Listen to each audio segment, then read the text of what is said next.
Rock star Tom Petty has died, his publicist Carla Sachs announced Monday. He was found in critical condition at his home in Malibu, California, Sunday night after suffering full cardiac arrest, as first reported by the website TMZ. Petty was taken to UCLA Santa Monica Hospital, where he died on Monday at 11:40 p.m. ET. Petty was a widely lauded songwriter, singer, multi-instrumentalist and record producer. He was 66 years old. Petty had just concluded his 40th anniversary tour with his band, The Heartbreakers, on September 25 in Los Angeles.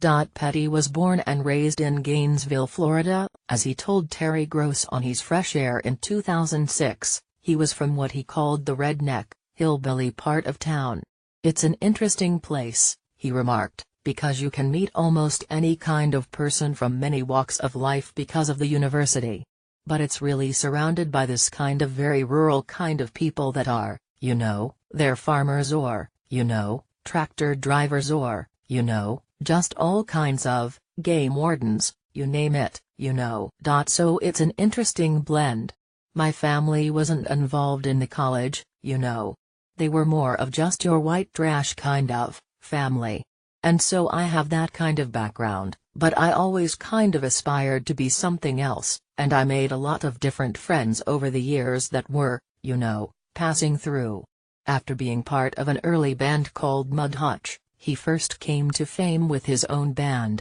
Tom Petty and the Heartbreakers recorded its eponymous debut in 1976, an album that included two songs that became core songs in the rock and roll canon, Breakdown and American Girl.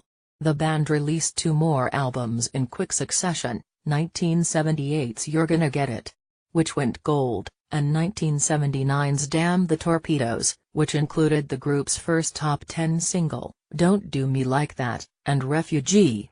The title of that 1979 album was an indication of its difficult birth, when Petty's former record label, Shelter, was sold to MCA. Petty was infuriated and declared that he rejected being bought and sold like a piece of meat. Petty took on the costs of recording Damn the Torpedoes himself, to the point of declaring bankruptcy.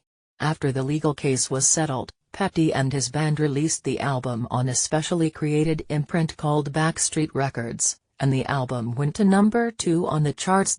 After a string of further albums with the Heartbreakers, Petty teamed up with Bob Dylan, George Harrison, Jeff Lynne and Roy Orbison to record as the Traveling Wilburys. The supergroup's first album, Traveling Wilburys Volume 1, was released in 1988 and resulted in Petty's first Grammy Award.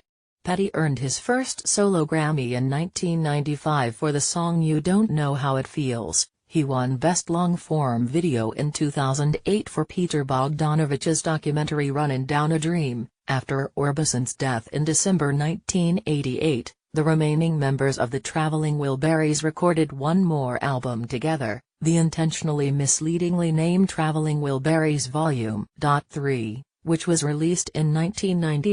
In 1989, Petty released his first solo title, Full Moon Fever, which went to number 3 and included one of his most instantly recognizable singles, Free Fallin'.